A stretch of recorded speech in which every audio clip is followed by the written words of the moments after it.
Now, a dream of a better life turned into a living hell on the shores of the Mediterranean. The UN-backed government in Libya said it is looking into allegations that African migrants are being sold in slave markets.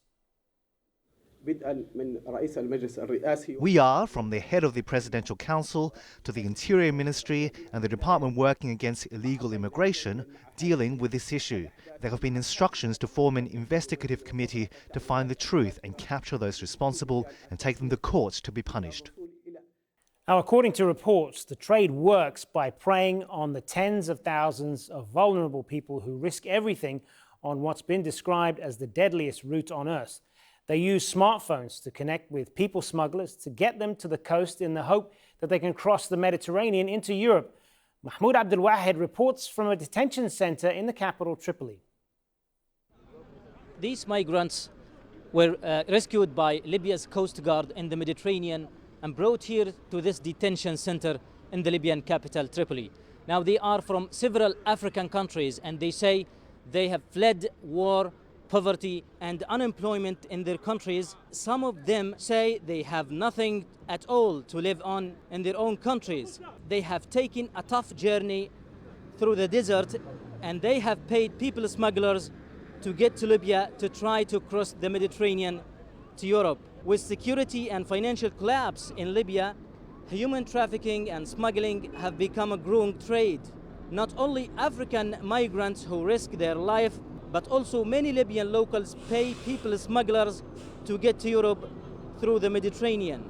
Despite European efforts to monitor the Mediterranean, this crisis does not seem to be ending any soon until order and stability prevail in Libya.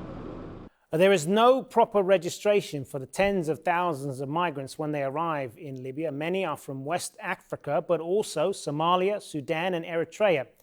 But they come with very little money and are vulnerable to exploitation. Libya's economic and political chaos allows the armed militias and smugglers to operate with impunity, preying on these people for illicit profit. According to the reports, the business of detention centers is unsupervised in some parts of the country. Stories have emerged of torture, rape and forced labor. And when the centers get too crowded, people are then allegedly sold off like goods in an open market. It's thought recent efforts to reduce the number of people crossing the Mediterranean are driving the growth of these privately owned prisons. The International Organization for Migration says trade in humans has become so normalized that people are being bought and sold in public for as little as $400. Well, joining us via Skype now from Geneva is Leonard Doyle from the International Organization for Migration. Thanks very much for being with us. So just give us an idea of what exactly is happening in Libya right now. Is there a slave trade there, and how is it able to operate in the modern age? Well, shocking as it seems, it's indeed true. And the reason it can happen is because there's really no rule of law across much of Libya. Libya is a country as big as France. There's a lot of space there. The migrants are coming through. They see things on social media. They see it right here. They see the promise of a new life when they go through their Facebook feed, and they think something is wonderful waiting for them in Europe. Because a smuggler has abused the system and has sold them that lie. They get off the bus when they arrive in Libya, and they're quickly put into kind of a murder machine, an extortion machine, whereby they're robbed of their possessions, their families are called, they're forced, they're tortured, they give them money, and then they're sold. Unbelievable as it is, they're sold in open public auctions. $400 for a laboring man, maybe a bit more for a woman who can be put in the sex trade. And this is what's happening right across the country. So it's high time the international community spent more attention on Libya, for sure. And how bad is this? What sort of numbers are we talking about here?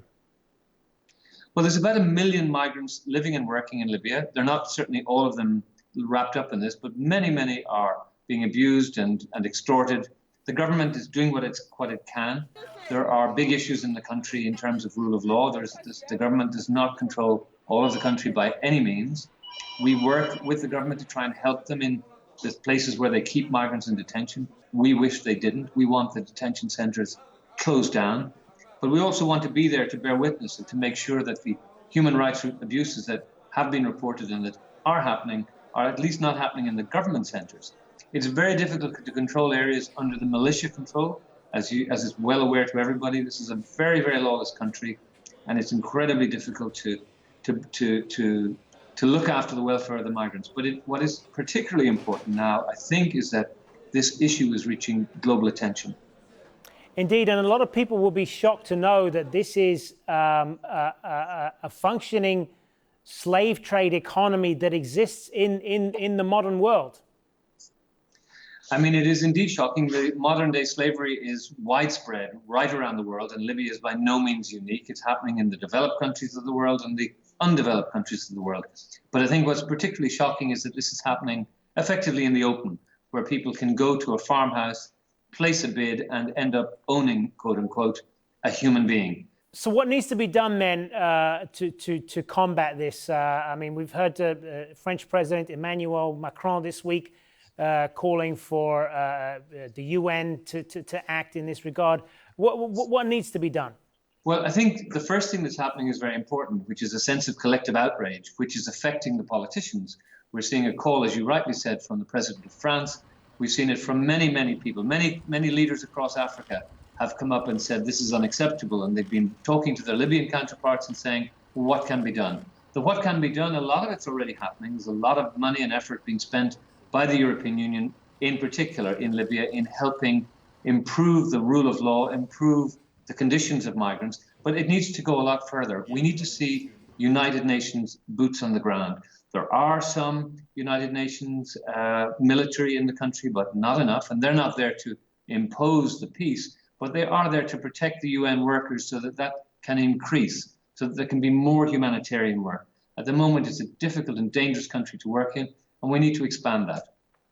And is there a sense of a shared responsibility in all of this? I mean, it's very easy to blame Libya for all of this and the power vacuum that exists there.